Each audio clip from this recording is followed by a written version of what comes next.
कहते हैं कि आजमगढ़ के सांसद अखिलेश यादव ने यहाँ से इस्तीफा दिया। क्या कहें?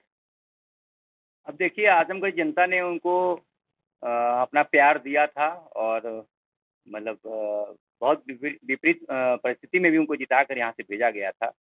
अब उन्होंने इस्तीफा दे दिया है, तो ये उनकी पार्टी और उनका राय होगा। अभी ये संवैधानिक प्रक्रिया है, एक आदमी 2 पद पे नहीं रह सकता। तो उन्होंने जो निर्णय लिया है, वो अपने सही उन्होंने सोच समझ के लिया होगा। बताओ आजमगढ़ के निवासी आप क्या कहें? भाई, हम लोग तो बहुत गर्व महसूस करते थे कि अखिलेश यादव हमारे सांसद थे। इसके पहले मुलायम सिंह यादव जी हमारे सांसद थे। अब वो देखते हैं ये लोग क्या निर्णय लेते हैं। हमें तो एक योग्य और अच्छा सांसद चाहिए। आप क्या सुझाव रहेगा कि कैसा देखिए, आज के राजनीतिक परिवेश में ये उपचुनाव है और करीब 2 साल तो बीत ही चुका है लोकसभा का। 3 साल के लिए कोई एक सांसद आएगा। सत्तारूढ़ दल अपने किस प्रत्याशी को लेके आती है, उस हिसाब से विपक्ष के जो प्रत्याशी होंगे, उनका नाम तय होगा।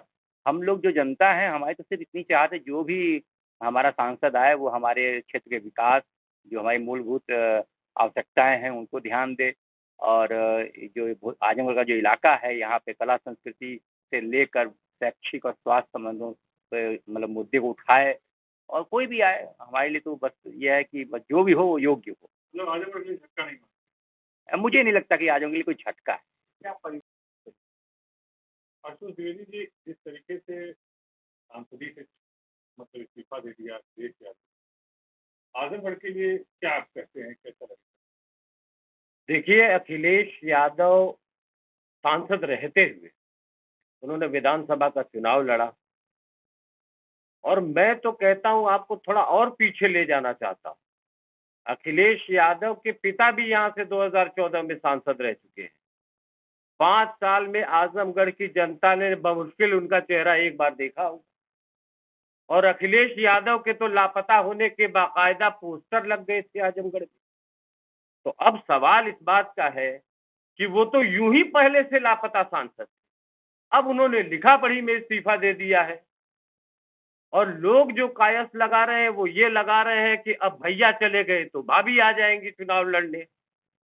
लेकिन आजमगढ़ की जनता अच्छी तरह से यदुवंशी परिवार के चाल चरित्र और चेहरे को पहचान चुकी है और आने वाला जो वक्त है वो उनके लिए बड़ा मुश्किल साबित होने वाला है। और अगर वो यहाँ से चुनाव किसी को अपने परिवार को लड़ाते हैं, जैसा कि उन्होंने इटावा छोड़ करके आजमगढ़ की सरजमीन पर कब्जा कर लिया है, तो मैं तो कहता हूं कि इस बार आजमगढ़ की जनता उनको यहाँ से उखाड़ फेंकने का काम करेगी। और अखिलेश यादव की पार्टी भले यहाँ 10 सीटों पर चुनाव भले जीत गई है, लेकिन बतौर सांसद इस बार उनको मुंह की खानी पड़ेगी यहाँ पर। ये बात मैं लिख के दे सकता हूं। आजमगढ़ के लिए कोई झटका नहीं मानते? आजमगढ़ के लिए क्या झटका है? जिसके गुमशुदगी के पोस्टर लग गए आजमगढ़ में, जिसके लापता होने का परवाना चारों तरफ पढ़ा गया, वो आते हैं शादी ब्याह न्योते में घूम के चले जाते हैं। कोविड का इतना बड़ा काल गुजर गया, अखिलेश यादव कहाँ थे? अखिलेश यादव तो एसी के कमरे में सो रहे थे। वो सांसद रहे ना रहे, क्या फर्क पड़ता है उनके सांसद रहने और ना रहने से? कम से कम कोई अपने बीच का आदमी लड़ेगा, कोई अपने बीच का आदमी यहाँ का बनेगा। ये क्या उनकी जागीर है क्या कि वो आजमगढ़ से इटावा से आकर के जब चाहेंगे तब चुनाव लड़ जाएंगे और लोकसभा में पहुंच जाएंगे उनके परिवार के लोग?